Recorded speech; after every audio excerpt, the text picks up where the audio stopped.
എല്ലാവർക്കും നമസ്കാരം. പ്രിയമുള്ളവരെ, നമ്മുടെ മലയമംഗലം കൈരളി ഗ്രന്ഥശാല കഴിഞ്ഞ 5-6 ദിവസമായി വായനാ പക്ഷാചരണം തുടക്കം തൊട്ടുകൊണ്ട് ഒരു പരിപാടി 6 മണിയോട് കൂടിയിട്ട് ഗ്രന്ഥശാലയിൽ നടത്തി വരികയാണ്. അത് മറ്റൊന്നുമല്ല, നമുക്ക് എല്ലാവർക്കും അറിയാം, പലരും അത് അതിന്റെ ശ്രോതാക്കളും ഓഡിയൻസൊക്കെ ആയി മാറിയിട്ടുണ്ട് എന്നാണ് ഞങ്ങൾ വിശ്വസിക്കുന്നത്. ഗ്രന്ഥശാല വായനയെ പ്രോത്സാഹിപ്പിക്കുക എന്നൊരു പരിപാടിയാണ് ആസൂത്രണം ചെയ്തിരിക്കുന്നത്. അതിനുവേണ്ടി കുറച്ച് ആളുകള് അവര് വായിച്ച പുസ്തകങ്ങള് ഒന്ന് ചർച്ച ചെയ്യുക. ഏത് പുസ്തകം ആയിക്കോട്ടെ, ആ ഒരു പുസ്തകത്തെ കുറിച്ച്, ആ പുസ്തകത്തിൽ അടങ്ങിയിരിക്കുന്ന കാര്യങ്ങള്, അതെന്താണ്, ആരെഴുതിയതാണ് എന്ന് ചർച്ച ചെയ്ത് കഴിയുന്നതും ഇത്തരം പുസ്തകങ്ങളൊക്കെ ഉണ്ട് എന്ന് നമ്മുടെ ആളുകളെ ഒന്ന് അറിയിക്കുക. ഒരുപാട് പുസ്തകങ്ങൾ, ആയിരക്കണക്കിന് നമ്മൾ എണ്ണിയൊടുങ്ങാത്ത ഗ്രന്ഥങ്ങള് നമ്മുടെ ഓരോ ഗ്രന്ഥാലയങ്ങളിലും ഉണ്ട്. ഓരോ സാഹിത്യകാരന്മാര്, ഗ്രന്ഥകർത്താക്കൾ രചിച്ച ഒരുപാട് പുസ്തകങ്ങൾ, വളരെ വിലയേറിയ പുസ്തകങ്ങൾ, കഥകളും നോവലുകളും കവിതകളും സഞ്ചാര സാഹിത്യങ്ങളും ആത്മകഥകളും ജീവചരിത്രങ്ങളും ഒക്കെ ആയിട്ട് എല്ലാം നമ്മൾ വായിക്കേണ്ടതാണ്. എല്ലാം ഒറ്റയടിക്ക് വായിക്കുക എന്നുള്ളത് പ്രായോഗികവുമല്ല. എന്നാൽ പിന്നെ കുറേശ്ശായിട്ട് നമുക്ക് വായിക്കുക. വായന ഒരു അറിവിന്റെ മാർഗമാണ് എന്ന തിരിച്ചറിവ് നമ്മൾ പുതിയ തലമുറയ്ക്ക് നൽകുക എന്നാണ് ഇതിലൂടെ ഉദ്ദേശിക്കുന്നത്. വായനയിലേക്ക് മാറാതെ മറ്റു വഴികൾ സ്വീകരിക്കുന്ന പുതിയ തലമുറയോട് വരൂ, വായനശാലയിലേക്ക് വരൂ. ഈ ഗ്രന്ഥങ്ങൾ നിങ്ങളുടെ കൂട്ടുകാരാണ്, ഇവ നിങ്ങളുടെ വഴികാട്ടികളാണ്, ഇതെടുത്ത് വായിക്കൂ, അങ്ങനെ നമ്മുടെ അറിവ് വർദ്ധിപ്പിക്കൂ എന്ന ഒരു സന്ദേശമാണ് നമ്മൾ ഇതിലൂടെ ഉദ്ദേശിക്കുന്നത്. നമുക്ക് എല്ലാവർക്കും അറിയാതെ അത് ഏതാണ്ട് കഴിഞ്ഞ 3-4 ദിവസങ്ങളായിട്ട് നമ്മുടെ ഈ കൈരളിയുമായിട്ട് സഹകരിച്ച നിരവധി ആളുകൾ ഇവിടെ വായനാനുഭവം പങ്കുവയ്ക്കുകയുണ്ടായി. ഞാനും ഇതിനു മുന്നേ ഒരു തവണ ഒരു വായനാനുഭവം നിങ്ങളുമായിട്ട് പങ്കുവച്ചിട്ടുണ്ട്. അത് ഒരു പുസ്തകം വായിച്ചതിനെ കുറിച്ച്, അന്ന് ഞാൻ വായിച്ച പുസ്തകം കുടനന്നാക്കുന്ന ചോയ്, CM മുകുന്ദൻ സാർ എഴുതിയ കുടനന്നാക്കുന്ന ചോയ് എന്ന പുസ്തകം വായിച്ചതിനെ കുറിച്ചാണ് നിങ്ങൾ സംസാരിച്ചത്. അങ്ങനെ ഒരുപാട് പുസ്തകങ്ങൾ. ഇന്ന് ഞാൻ ചെറിയൊരു പുസ്തകമാണ് കുറിച്ചാണ് നിങ്ങളോട് സംസാരിക്കുന്നത്. ആ ചെറിയ പുസ്തകം എന്ന് വെച്ചാൽ അത് വളരെ രസവുമാണ്. ആ ഗ്രന്ഥം എഴുതിയിരിക്കുന്നത് നമ്മുടെ പ്രിയപ്പെട്ട എന്റെ ഒരു സുഹൃത്തു കൂടിയായ ശ്രീ K. മനോഹരൻ മാസ്റ്ററാണ്. അദ്ദേഹം ഒരുമിച്ച് പഠിച്ചവരാണ്. വളരെ എന്റെ പ്രിയപ്പെട്ട കൂട്ടുകാരനാണ്. അദ്ദേഹം ഒരു ശാസ്ത്ര പ്രചാരകനാണ്, ഗ്രന്ഥകർത്താവാണ്, പുസ്തക പ്രേമിയാണ്. അദ്ദേഹം നിരവധി ഗ്രന്ഥങ്ങൾ രചിച്ചിട്ടുണ്ട്. നല്ലൊരു അധ്യാപകൻ കൂടിയാണ് അദ്ദേഹം. ഒരുപാട് കാര്യങ്ങൾ കുട്ടികൾക്ക്, അധ്യാപകർക്കൊക്കെ രസകരമായ രീതിയിൽ പറഞ്ഞു തരുന്നൊരു വ്യക്തിത്വമാണ്. അപ്പോ അദ്ദേഹത്തിന്റെ ചെറിയൊരു പുസ്തകം കേരള ശാസ്ത്ര സാഹിത്യ പരിഷത്ത് പ്രസിദ്ധീകരിച്ച തേനൂറുന്ന വാക്കുകൾ എന്നൊരു കൊച്ചു പുസ്തകമാണ് ഇന്ന് ഞാനിവിടെ വായിച്ചതിനു ശേഷം അതിനെക്കുറിച്ചുള്ള ഒരു അനുഭവം നിങ്ങളോട് പങ്കുവയ്ക്കാൻ ആഗ്രഹിക്കുന്നത്. വളരെ രസകരമായ ഒരു കൊച്ചു പുസ്തകം. ആർക്ക് വേണമെങ്കിൽ ഒരു 2 മണിക്കൂർ സമയമെടുത്ത്, 2 മണിക്കൂർ വേണ്ട, ശരിക്കും അതിൽ മുഴുകി വായിക്കണമെങ്കിൽ 1 മണിക്കൂർ കൊണ്ട് വായന തീരുന്ന ഒരു പുസ്തകമാണ്. പക്ഷെ ആ പുസ്തകത്തിലൂടെ ഒരുപാട് കാര്യങ്ങൾ മനസ്സിലാക്കാൻ സാധിക്കുന്നു എന്നുള്ളതാണ് ഏറ്റവും പ്രധാനമായ കാര്യം. ഇതിലെ മനോഹരൻ മാസ്റ്റർ വാക്കുകൾ എങ്ങനെയെല്ലാമാണ് കാവ്യഭാഷയിൽ പുതിയ രസവും അനുഭൂതിയും സൃഷ്ടിക്കുന്നത് എന്നതിന്റെ ഒരു അന്വേഷണമാണ് നടത്തുന്നത്. അതുപോലെ തന്നെ നമ്മുടെ വിദ്യാർത്ഥികളുടെ ഭാഷാജ്ഞാനത്തിനും കാവ്യാസനത്തിനും ഈ പുസ്തകം ഒരു മുതൽക്കൂട്ടാണ് എന്നുള്ളത് വളരെ വാസ്തവമാണ്. ശ്രീ മനോഹരൻ മാസ്റ്ററുടെ ഒരു ശൈലി തന്നെ ധാരാളം കവിതകളൊക്കെ പറഞ്ഞുകൊണ്ടുള്ള ഒരു പ്രസംഗ ശൈലിയാണ് അദ്ദേഹത്തിനുള്ളത്. അത് ഈ പുസ്തകത്തിലും അനുവർത്തിച്ചിരുന്നു എന്നാണ് എനിക്ക് മനസ്സിലാക്കാൻ സാധിക്കുന്നത്. ഇവിടെ തേനൂറുന്ന വാക്കുകൾ എന്ന പുസ്തകത്തില് കുട്ടികള് ഒരു ചർച്ച നടത്തുകയാണ്. അതൊരു മാഷുമായിട്ടുള്ള ഒരു ചർച്ചയാണ് അവിടെ നടത്തുന്നത്. ഈ വാക്കുകളെ കുറിച്ച് ഒരു കുട്ടി ഒരു പുസ്തകം വായിച്ചിട്ട് അത് ഒന്നും മനസ്സിലാവുന്നില്ല, കടിച്ചപ്പെട്ടുന്നില്ല, അങ്ങനത്തെ ഒരു ഭാഷയുള്ള ഉള്ള പുസ്തകമാണ് എന്നൊക്കെയുള്ള രീതിയിലൊരു കഥാപാത്രം വളരെ വിഷമത്തില് രാവിലെ പറയുന്നു. അപ്പോ അതിനെതിരായിട്ട് സഹോദരൻ ചോദിക്കുന്നു, ഉഷ എന്ന കഥാപാത്രമാണ്, സഹോദരൻ ചോദിക്കുകയാണ് എന്താ അത്ര കടിച്ചാ പൊട്ടാത്തത് ചോദിക്കണം. അങ്ങനെ കടിച്ചാ പൊട്ടാത്തതായിട്ട് ഒരു പദവില്ല എന്ന സഹോദരൻ സമർത്ഥിക്കുകയാണ്. അപ്പോ പുസ്തകത്തിലെ പദ്യങ്ങൾ വായിക്കാൻ രസമില്ല, വായിച്ച മനസ്സിലാവുന്നില്ല എന്നൊക്കെയുള്ള ഒരു പരാതി പറയുകയാണ് കൂടി. ചിലപ്പോൾ ചിലർ അങ്ങനെയൊക്കെ പറഞ്ഞേക്കാം, ചില പുസ്തകങ്ങളിൽ ഭയങ്കര കടുകട്ടിയാണ് വാക്കുകൾ എന്നൊക്കെ.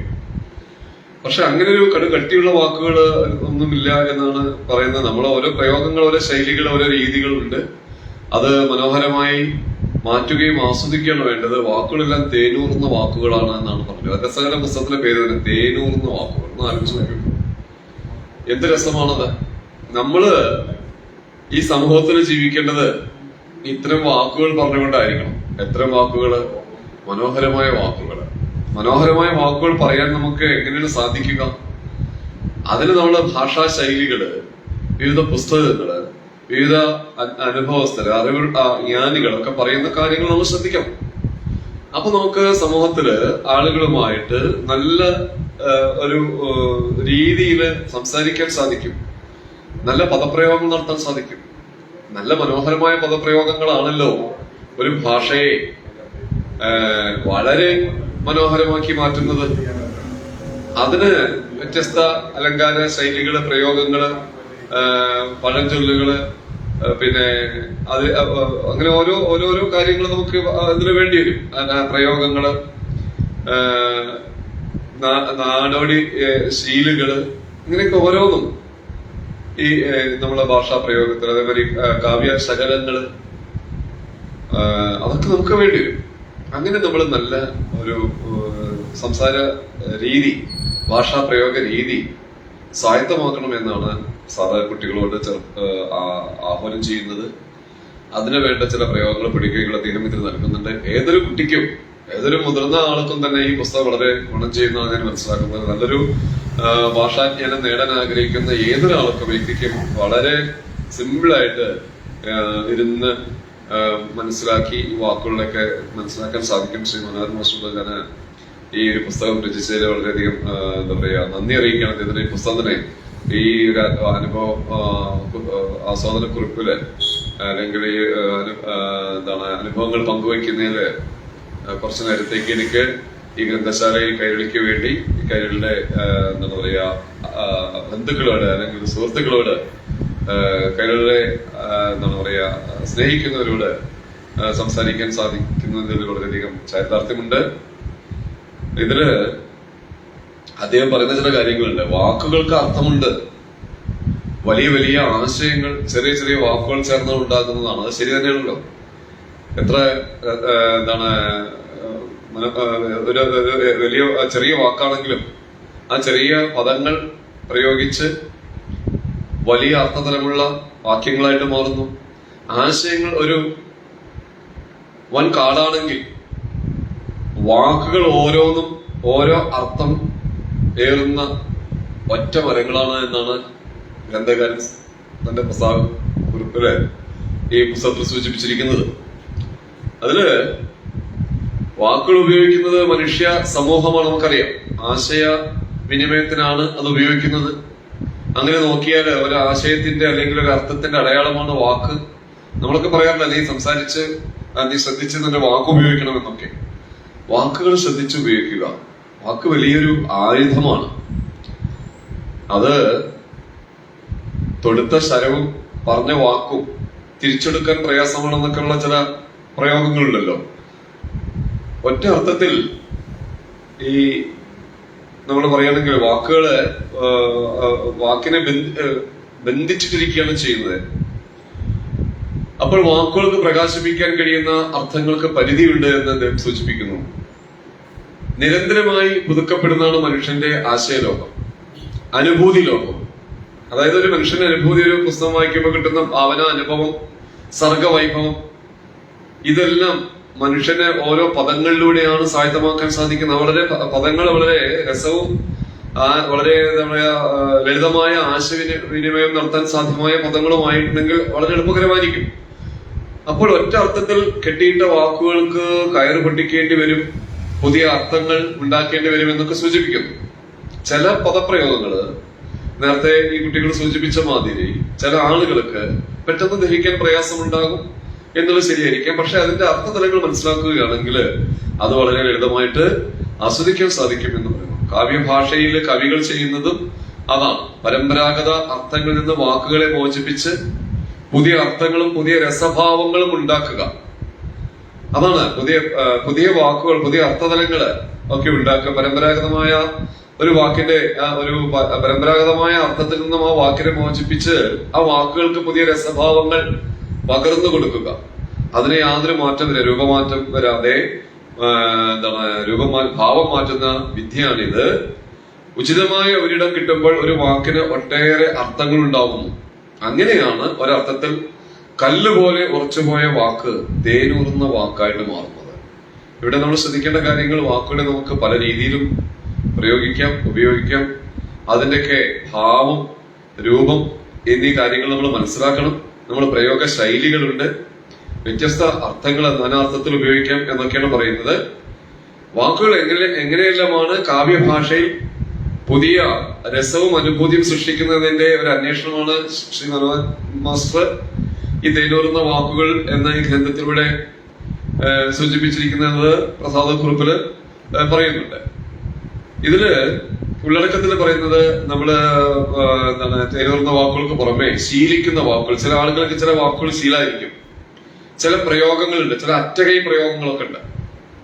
അതേമാതിരി ചൂടാറാത്ത ജീവിത രീതി, പഴഞ്ചൊല്ലിലെ പതിരില്ലാത്ത കവിത, പരിധിയില്ലാത്ത കുട്ടിത്തം, നാടോടി ശീലുകളുടെ സൗന്ദര്യം, ഉറുമിയും വാളും, നാടൻപാട്ടിന്റെ ആശയ ലോകം, മായ്ച്ചാലും മായാത്ത ചിത്രങ്ങൾ എന്നിങ്ങനെ ഒരു വിവിധ ഭാഗങ്ങളായിട്ടാണ് ഈ ഗ്രന്ഥത്തിൽ കൊടുത്തിരിക്കുന്നത്. ഇവിടെ നേരത്തെ ഞാൻ സൂചിപ്പിച്ച കുട്ടികളുടെ ഒരു പരാതിയാണ്. അപ്പൊ ഒരു മാഷത്ത് പോയിട്ട് അവരുടെ പരാതിക്ക് പരിഹാരം കണ്ടെത്താൻ ശ്രമിക്കുകയാണ്. അത് അവരും അധ്യാപകനും കുട്ടികളും തമ്മിലുള്ള ചില ആശയവിനിമയങ്ങളാണ് ഇവിടെ നടക്കുന്നത്. ഞാനത് മുഴുവൻ അതേ രീതിയിലല്ല പ്രയോഗിക്കുന്നത്. പക്ഷെ ഈ പുസ്തകത്തിൽ പറഞ്ഞിരിക്കുന്ന ചില കാര്യങ്ങള്, നമ്മൾ മനസ്സിലാക്കേണ്ട ചില കാര്യങ്ങള് നമ്മളിവിടെ നിന്ന് സൂചിപ്പിക്കേണ്ടിയിരിക്കുന്നു. അത് വളരെ രസകരമാണ് എന്നുള്ളത് ശ്രദ്ധിക്കുക. ഇപ്പൊ ഒരു ഉദാഹരണം പറയുകയാണെങ്കിൽ, ഇപ്പൊ ഒരു വാക്കിന് പല അർത്ഥങ്ങളുണ്ട്. ജീവിതത്തിലുള്ള ഈ പ്രയോഗം തന്നെയാണ് കവിതയിലുമുള്ളത് എന്ന് പറഞ്ഞു. അതുകൊണ്ട് ഒരു ഉദാഹരണം പറയാണ്, ചെത്ത് എന്ന വാക്ക്. എന്താ ഈ ചെത്ത് എന്ന വാക്കിന്റെ അർത്ഥം എന്ന് ചോദിക്കുമ്പോ, ചെത്ത് എന്നുള്ളതിന് പല രീതിയിൽ പല അർത്ഥമുണ്ട്. ചെത്ത് നമ്മൾ പെട്ടെന്ന് സാധാരണക്കാരന് ചെത്ത് എന്ന് പറഞ്ഞാൽ നമ്മൾ മനസ്സിലാക്കുന്ന എന്താണ്, ചെത്ത് തൊഴിലാളികള് ചെത്തുക, കള്ള് ചെത്ത് എന്നുള്ള രീതിയിലൊക്കെ വരും. എന്നാൽ ചെത്തി നടക്കുക, അങ്ങനെയൊക്കെയുള്ള ചില പ്രയോഗങ്ങൾ വേറെ ഉണ്ട്. ചെത്തി നടക്കുകയാണ് ഇപ്പോഴത്തെ ചെറുപ്പക്കാര്, അങ്ങനെയൊക്കെയുള്ളത്. നല്ലതാണ്, ഉഷാറാണ് എന്നൊക്കെ ചില പ്രയോഗങ്ങൾ കൂടി, ഗംഭീരം എന്നും ചിലപ്പോ പറയാമെന്നൊക്കെയാണ് അതിന് സൂചിപ്പിക്കും. അപ്പൊ നോക്കി നോക്കൂ, ചെത്ത് എന്നൊരു പദത്തിന് വന്ന ചില അർത്ഥഭേദങ്ങള് ഇതൊക്കെ നമുക്ക് അറിയുന്നതിനാണ്. പക്ഷെ നമ്മളിത് പലപ്പോഴും ചിന്തിച്ചിട്ടുണ്ടോ എന്നുള്ളതാണ്.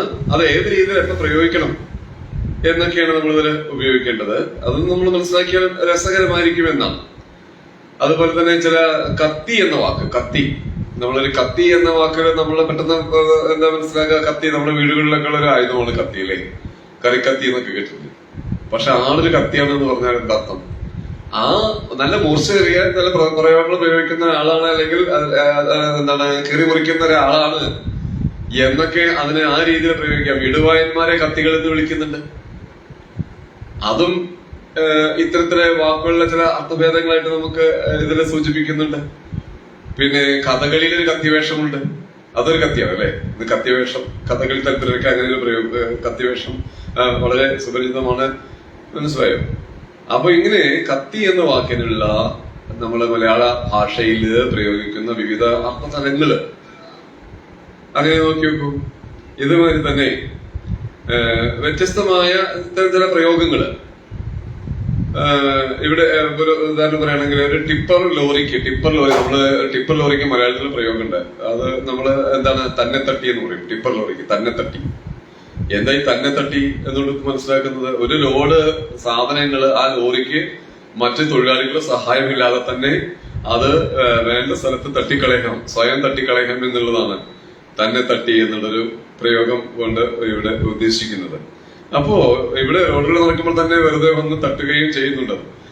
ഇവിടെ തന്നെയും തട്ടും എന്നൊക്കെയുള്ളൊരു പ്രയോഗമാണ്. അത് തന്നെയും തട്ടും എന്ന് വെച്ചാൽ എന്താ അർത്ഥം നമ്മൾ അറിയാം. തന്നെയും തട്ടും, തട്ടുക എന്ന് പറയുന്ന അർത്ഥം തട്ടിക്കളയുക എന്നുള്ള അർത്ഥം, തട്ടിക്കളയുക. അപ്പോ തന്നെയും തട്ടും, ഈ ലോറി തന്നെയും തട്ടും എന്ന് ആ രീതിയിൽ പ്രയോഗിക്കാം. വേറെ രീതിയിൽ നമുക്ക് അതിന്റെ ചില എന്താണ് ഗാംഭീര്യമൊക്കെ രീതിയിൽ സംസാരിക്കുമ്പോ ചില ഭീഷണി സ്വരത്തിൽ തന്നെയും തട്ടും നോക്കിയോക്കും, അവിടെ തട്ടിക്കളയുക. എന്താ അവിടെ അർത്ഥം വെക്കുന്നത്? ഒരാളെ തട്ടിക്കളഞ്ഞു. എന്താ തട്ടിക്കളഞ്ഞു എന്നുകൊണ്ട് ഉദ്ദേശിക്കുന്നത്? തട്ടിക്കളഞ്ഞു, വധിച്ചു എന്നൊക്കെയുള്ള ഒരു പ്രയോഗം. അപ്പൊ ഇങ്ങനെ നമ്മള് കുട്ടികളെ ഇതെല്ലാം തന്നെ മനസ്സിലാക്കി ഓരോ പദപ്രയോഗങ്ങളും അതനുസരിച്ച് മനസ്സിലാക്കിയാൽ അത് അവരുടെ ഭാഷാ ശൈലിക്ക് മുതൽക്കൂട്ടാകും. അത് വേണം എന്നാണ് ഇവിടെ ഈ ഗ്രന്ഥത്തിൽ സൂചിപ്പിക്കുന്നതിനുള്ള. പിന്നെ വാക്കിനെ കുറിച്ച് കുഞ്ഞുണ്ണി മാഷിന്റെ ഒരു കവിത ഇവിടെ സൂചിപ്പിക്കുന്നുണ്ട് മാഷ്. വാക്കിനോളം തൂക്കമില്ലി ഊക്കൻ ഭൂമിക്കു പോലുമേ എന്നാണ്. അപ്പൊ വാക്കിനാണ് ഏറ്റവും വലിയ തൂക്കം എന്നാണ് പറഞ്ഞത്. ഒരാള് പറഞ്ഞ വാക്കിന് വലിയ ഭാരമുണ്ട്, തൂക്കമുണ്ട് എന്നാണ്. ഭൂമിയേക്കാൾ തൂക്കമുള്ള സൗരയുധം തന്നെയാണ് വാക്ക്. ആ വാക്കിന് ചുറ്റും അനേകം അർത്ഥങ്ങൾ കറങ്ങുന്നുണ്ട്. ഒരാളൊരു വാക്ക് പറഞ്ഞാൽ ആ വാക്കിന് ചുറ്റും ഒരുപാട് എന്താണ് പറയാ അർത്ഥങ്ങൾ ഇങ്ങനെ ചലിക്കുന്നുണ്ട്. എങ്ങനെ ഏത് പ്രകാരമാണോ സൂര്യന് ചുറ്റും, നമ്മുടെ ഭൂമിക്ക് ചുറ്റും, അല്ലെങ്കിൽ ഒരു സൗരയുധത്തില് സൂര്യന് ചുറ്റും ഇങ്ങനെ ഗ്രഹങ്ങൾ കറങ്ങുന്നത്, അതുപോലെ എന്നാണ് പറയുന്നത്. സൂര്യന് ചുറ്റും ഗ്രഹങ്ങൾ കറങ്ങുന്ന പോലെ എന്ന് തന്നെയാണ്. ഇനി പുതിയ പുതിയ വാക്കുകൾ, ആളുകളുടെ സംസാരത്തിലൂടെ പുതിയ പുതിയ വാക്കുകൾ വരും. അതും ശരിയാണ്. എവിടെ വാക്ക് വരുന്നത്? വാക്കേ വാക്കേ കൂടെ വീടെ വളരുന്ന നാവിന്റെ കൊമ്പത്ത്, വാക്കേ വാക്കേ കൂടെ വീടെ ഒളിതിങ്ങും തൂവലിൽ തുഞ്ചത്ത് എന്നൊരു വരികള്. രസമാണ്. വാക്കേ വാക്കേ കൂടെ. എവിടെ ഈ വാക്കിന്റെ കൂട്, വാക്കിന്റെ ഉത്ഭവം, വാക്കിന്റെ എന്താ പറയാ സ്ഥാനം എവിടെയെന്നാണ്? എവിടെയാണ്? നമ്മുടെയൊക്കെ നാവിൻ തുമ്പത്താണ് വാക്ക് വരുന്നത്. അതുപോലെ തന്നെ ഒളിതിങ്ങും തൂവലിൻ തുഞ്ചത്തുമാണ്. തൂവലിന്റെ തുഞ്ചത്തും വാക്ക്, അതായത് പേനയുടെ തലപ്പത്തൊക്കെ നമുക്ക് വാക്കുകൾ മനോഹരമായിട്ട് വിരിയാം. നാവിന്റെ തുമ്പത്ത് വാക്കുകൾ പ്രയോഗിക്കാം. മനോഹരമായ വാക്കുകൾക്ക് എപ്പോഴും മാധുര്യം കൂടിയിരിക്കും. നമ്മള് ആളുകളുടെ സംസാര രീതിയിൽ തന്നെ പലതരത്തിലുള്ള പദപ്രയോഗങ്ങൾ ഉപയോഗിക്കുന്നവരുണ്ട്. അത് ചില ആളുകളുടെ സംസാര രീതി നമുക്ക് വളരെ മധുരതരമായിട്ട് നമുക്ക് കേട്ടിരിക്കാൻ തോന്നും. അപ്പൊ നമ്മൾ പറഞ്ഞു വന്നത് ചില പദപ്രയോഗങ്ങളെ കുറിച്ചും ഒക്കെയാണ് ഇവിടെ സൂചിപ്പിക്കുന്നത്. ഇപ്പോ വാക്കുകളിലൂടെ കാലം മനസ്സിലാക്കാൻ ചിലപ്പോൾ കഴിയുമെന്നൊക്കെ സൂചിപ്പിക്കുന്നുണ്ട്. പിന്നെ ചിലരിപ്പോ നമ്മുടെ മലയാള പദങ്ങളിലൊക്കെ തന്നെ ഒരുപാട് എന്താണ് ഇംഗ്ലീഷ് പദങ്ങളുടെ ഒരു അതിപ്രസരം വന്നിട്ടുണ്ട് എന്നുള്ളത് ശരിയാണ്. ഇപ്പൊ പലതിലും നമ്മളിപ്പോ ചില വാക്കുകൾക്കൊക്കെ എന്താണ് പറയാ ഇംഗ്ലീഷ് മലയാളമൊക്കെ ചിലപ്പോ കിട്ടണമെങ്കിൽ തന്നെ ചില പ്രയാസം ഉണ്ടായിരിക്കും. ഇപ്പൊ ടോർച്ച്, ഈ ടോർച്ച് ചൂട്ടിന്റെ ഇംഗ്ലീഷാണ് ടോർച്ച് എന്ന് പറയുന്നു എന്ന് കുഞ്ഞിന് വർഷത്തിന് പല തന്റെ മനോഹരമായ ചില കവിതകളിലൂടെയൊക്കെ സൂചിപ്പിക്കുന്നു. ചൂട്ടിന്റെ കാലം, ടോർച്ചിന്റെ കാലം. പണ്ടൊക്കെ ടോർച്ചൊക്കെ വരുന്നതിന് മുന്നേ നമ്മള് പ്രയോഗിച്ചിരുന്നത് അല്ലെങ്കിൽ ഉപയോഗിച്ചിരുന്നത് ചൂട്ടായിരുന്നു. നാട്ടിൻ പുറത്ത് രാത്രി കാലത്തുണ്ടായിരുന്ന ഭീകര മൂകതകൾ ഇല്ലാതാക്കിയും ടോർച്ചിന്റെയും വൈദ്യുതി ബൾബിന്റെയും ഒക്കെ വെളിച്ചം സഹായിച്ചിട്ടുണ്ട് എന്നൊക്കെ പറയുന്നു. അപ്പൊ ചില പദങ്ങള് ചൂട്ടിൽ നിന്നൊക്കെ ടോർച്ചിലേക്ക് വന്നു. ഇപ്പൊക്കെ വൈദ്യുതി ബൾബിലേക്ക്, നല്ല ഹലോജൻ ബൾബിലേക്ക് വന്നു. ഇങ്ങനെയൊക്കെ ഒരുപാട് മാറ്റങ്ങള് നമ്മുടെ ജീവിതത്തിൽ വരുന്നുണ്ട്. അതുമാതിരി തന്നെ ചില നമ്മുടെ സംസാര രീതിയിലെ മാറ്റങ്ങൾ വരുന്നുണ്ട്. പിന്നെ ഇങ്ങനെയൊക്കെ ചില പ്രയോഗങ്ങൾക്ക് ഇവിടെ സൂചിപ്പിച്ചതാണ്. രസകരമായിട്ട് സാർ ഇവിടെ സൂചിപ്പിച്ചിട്ടുണ്ട്. പിന്നെ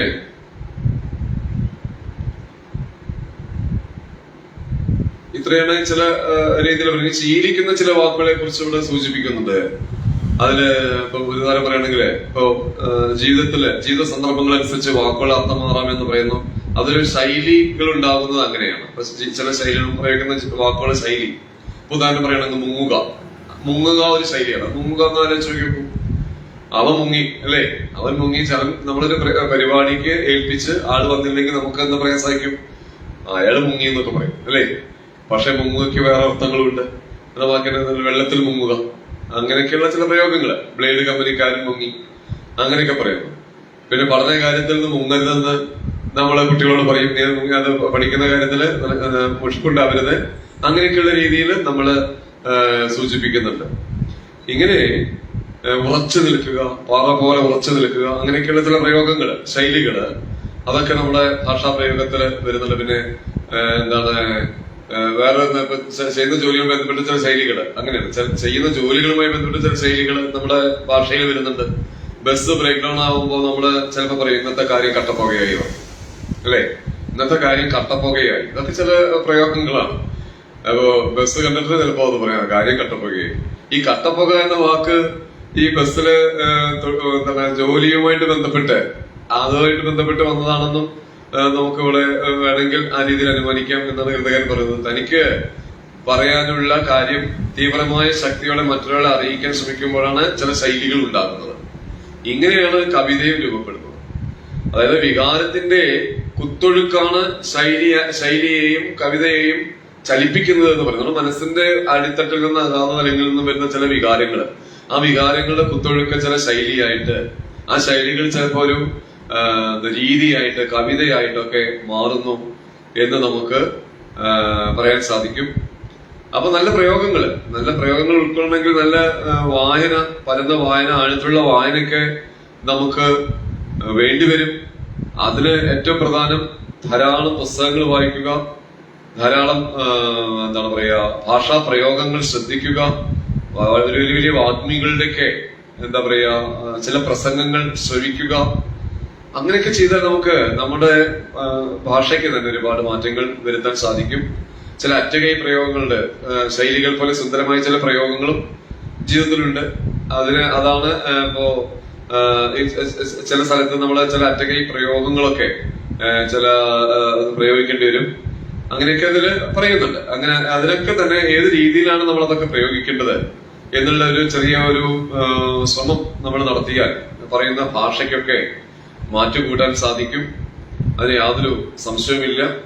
അപ്പൊ നമ്മളിവിടെ ഏറ്റവും പ്രധാനമായിട്ട് ഈ ഭാഷ എങ്ങനെ കൈകാര്യം ചെയ്യണം, ഭാഷ എങ്ങനെ കൈകാര്യം ചെയ്യണം, നല്ല വാക്കുകൾക്ക് എത്ര മൂർച്ചയുണ്ടാകണം, എത്ര എന്താണ് മാർദ്ദവം ഉണ്ടാകണം, സോഫ്റ്റ് ആകണം എന്നൊക്കെ നമ്മൾ തന്നെ തീരുമാനിക്കണം. നമ്മൾ തീരുമാനിക്കുമ്പോൾ നമ്മുടെ മനസ്സിലേക്ക് ഒരുപാട് പദപ്രയോഗങ്ങൾ നമ്മുടെ മനസ്സിൽ നിന്ന് ഒഴുകി വരണം. ഈ മനസ്സിൽ നിന്ന് ഈ പദപ്രയോഗങ്ങൾ ഒഴുകി വരണമെങ്കിൽ മനസ്സ് ഒരു പദങ്ങളുടെ ഒരു എന്താ പറയാ ശബ്ദകോശം എന്നൊക്കെ പറയില്ല, ഒരു ഡിക്ഷണറി ആയിട്ട് മാറണം.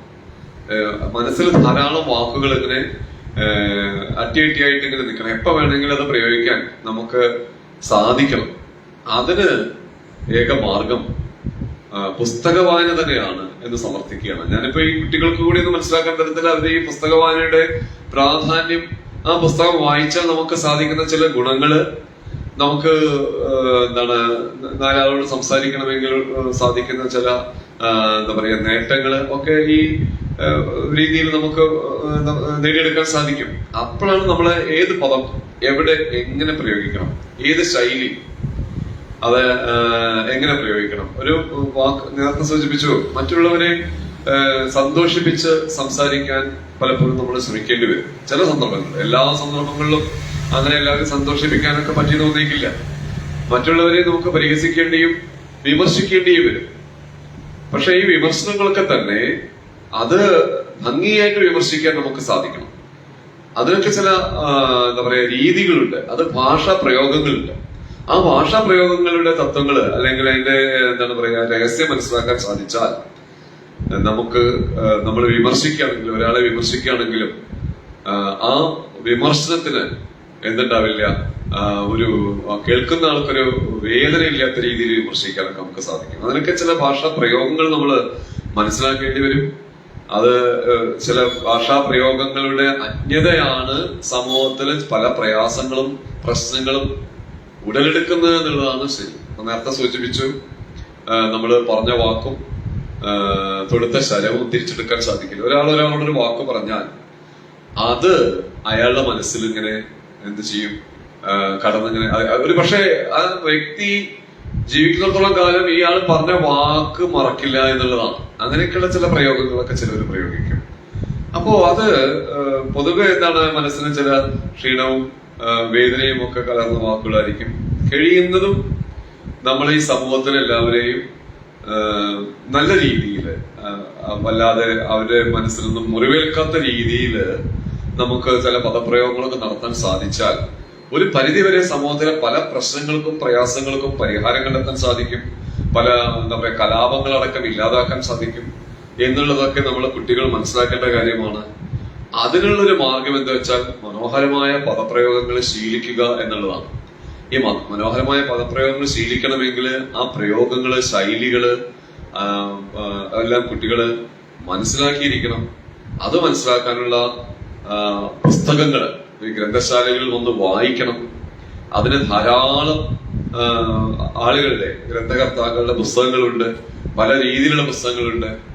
അത് നമ്മള് ചെറുപ്രായത്തിൽ തന്നെ മനസ്സിലാക്കിയാൽ മാത്രമാണ് വളർന്ന് വലുതാകുമ്പോൾ നമ്മുടെ ഒരു കുട്ടിക്ക് നല്ല ഒരു സംസ്കാര സമ്പന്നനായ, നല്ല പദപ്രയോഗം സിദ്ധിയുള്ള, ഭാഷാ പ്രയോഗ സിദ്ധിയുള്ള, മറ്റെല്ലാവരും ഇഷ്ടപ്പെടുന്ന ഒരു വ്യക്തിത്വമായി മാറാൻ സാധിക്കൂ എന്നുള്ളത് ശരിയാണ്.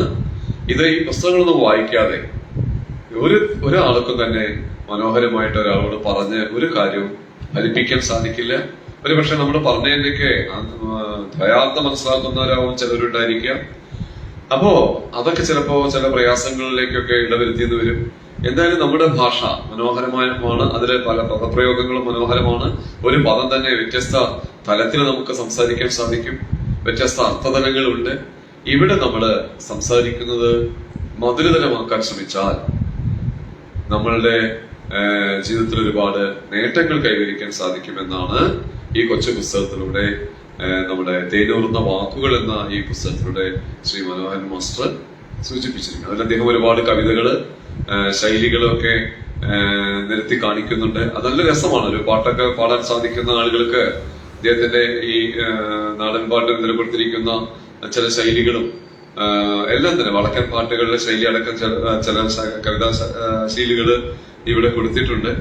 അതൊക്കെ നമ്മളുടെ ഭാഷയ്ക്ക്, പ്രയോഗ ശൈലിക്ക് ഗുണം ചെയ്യുന്നതാണ്. ഇതെല്ലാം നമ്മൾ മനസ്സിലാക്കണം. നമ്മുടെ കുട്ടികളെയൊക്കെ ഇത്തരത്തിലുള്ള പുസ്തകങ്ങളെ വളരെ സിമ്പിളായ ഒരു പുസ്തകം വായിക്കാൻ ഒരു മടുപ്പൊന്നും ഈ തേനൂർ വാക്കുകൾ എന്ന ഈ പുസ്തകത്തിന് ഇല്ല. എത്ര എന്താണ് പറയാ, ചുരുങ്ങിയ സമയം കൊണ്ട് നമുക്കത് വായിച്ചു തീർക്കാം. ഒരുപാട് അറിവ് നമുക്ക് ഈ പുസ്തകത്തിലൂടെ ലഭിക്കും. ഇത്തരത്തില് ഈ ഒരു പുസ്തകം മാത്രമല്ല, മറ്റ് നിരവധി ഗ്രന്ഥങ്ങള് ശ്രീ മനോഹരൻ മാസ്റ്റർ രചിച്ചിട്ടുണ്ട്.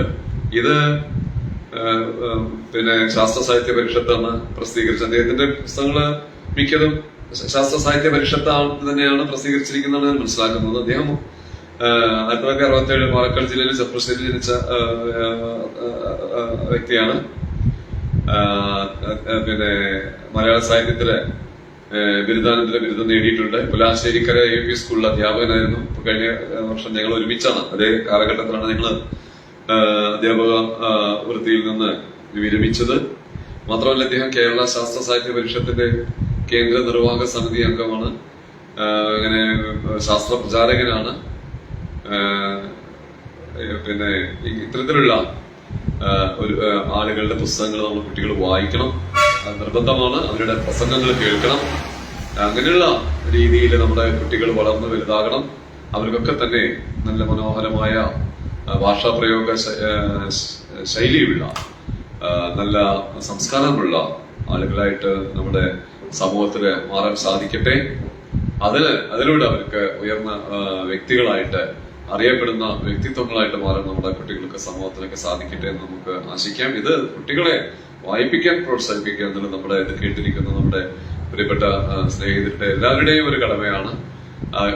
കഴിയുന്നതും ഏത് ആണോ അടുത്തുള്ള ഗ്രന്ഥശാല എന്നുണ്ടെങ്കിൽ അവിടെയൊക്കെ ചെന്ന് കുട്ടികളെ ഗ്രന്ഥശാലകളിലേക്ക് കൊണ്ടുപോകാൻ നമ്മൾ മുതിർന്നവർ ശ്രമിക്കണം വേണ്ടത്. അതൊരു നമ്മളുടെ ഒരു എന്താ പറയാ ഒരു ശൈലിയായിട്ട് മാറണം. അല്ലെങ്കിൽ നമ്മുടെ ഒരു ഉത്തരവാദിത്തമായിട്ട് മാറണം. ശൈലി എന്ന് ഉദ്ദേശിക്കുന്നത് നമ്മളൊരു ഉത്തരവാദിത്തമാണ് ഇവിടെ. തന്റെ ഒരു കുട്ടിയും കൊണ്ട് മാസത്തിലൊരു ദിവസമെങ്കിലും ഒരു വായനശാല സന്ദർശിക്കാൻ ഒരു രക്ഷിതാവ് ശ്രമിക്കുകയാണെങ്കിൽ കുറേ മാറ്റങ്ങൾ സംഭവിക്കുമെന്ന് എനിക്ക് തോന്നാണ്. അപ്പൊ വെറും ഈ മൊബൈൽ ഫോണിന്റെ എന്താ പറയാ ലഹരിയിൽ എന്താ പറയാ അടിമപ്പെട്ടിരിക്കുന്ന കുട്ടികൾക്ക് പുസ്തകങ്ങളുടെ മനോഹരമായ ഒരു എന്താ പറയാ ലഹരിയിലേക്ക്, പുസ്തകം വായിക്കുന്ന ലഹരി വലിയ പ്രയാസമില്ലാത്ത മറ്റ് അപകടങ്ങളൊന്നും ഇല്ലാത്ത ലഹരിയാണ്. ആ വായന ലഹരിയിലേക്ക് നമ്മുടെ മക്കളെ കൈപിടിച്ചുയർത്താൻ നമുക്ക് സാധിക്കട്ടെ. മൊബൈല് തീരെ ഉപേക്ഷിക്കണം എന്ന് പറയുകയല്ല. ഈ മൊബൈലില്ലാതെ ഈ ഒന്നും നടക്കില്ല. അപ്പൊ ഈ മൊബൈലിലൂടെ തന്നെയാണ് ഇപ്പൊ ഇത് നമ്മളിപ്പോ എന്താണ് ഈ പരിപാടി, നമ്മുടെ കയ്യിലുള്ള പരിപാടി സംപ്രേഷണം ചെയ്തുകൊണ്ടിരിക്കുന്നത്, ഫേസ്ബുക്കിലൊക്കെ ഓൺലൈനായിട്ട് ചെയ്തുകൊണ്ടിരിക്കുന്നത്. പക്ഷേ വെറും മൊബൈൽ മാത്രം പോരാ, പുസ്തകങ്ങളും നമ്മുടെ മക്കളുടെ കൂട്ടുകാരായിട്ട് മാറണം എന്നതാണ്. ആ പുസ്തകങ്ങൾ എന്താണ് നമ്മളെ സഹായിക്കുന്ന സുഹൃത്തുക്കളായിട്ട് അല്ലെങ്കിൽ അവര് വഴികാട്ടികളായിട്ട് മാറാൻ ഗ്രന്ഥശാലകള് ഉപകരിക്കട്ടെ എന്ന് മാത്രം പറഞ്ഞുകൊണ്ട് അതിന് വേണ്ടി ഗ്രന്ഥശാലയിലേക്ക് നമ്മുടെ മക്കളെ പറഞ്ഞേക്കണമെന്ന് സ്നേഹപൂർവ്വം അഭ്യർത്ഥിച്ചുകൊണ്ട് ഇന്നത്തെ ഒരു ചെറിയ പുസ്തകം വായിച്ചതിനെ കുറിച്ച് ഞാൻ എന്റെ ഈ അനുഭവം നിങ്ങളുമായി പങ്കുവച്ചു. നിങ്ങളും എല്ലാവരും തന്നെ പരിപാടി സഹായിക്കണം മാത്രം അഭ്യർത്ഥിച്ചുകൊണ്ട് എല്ലാവർക്കും നന്മ.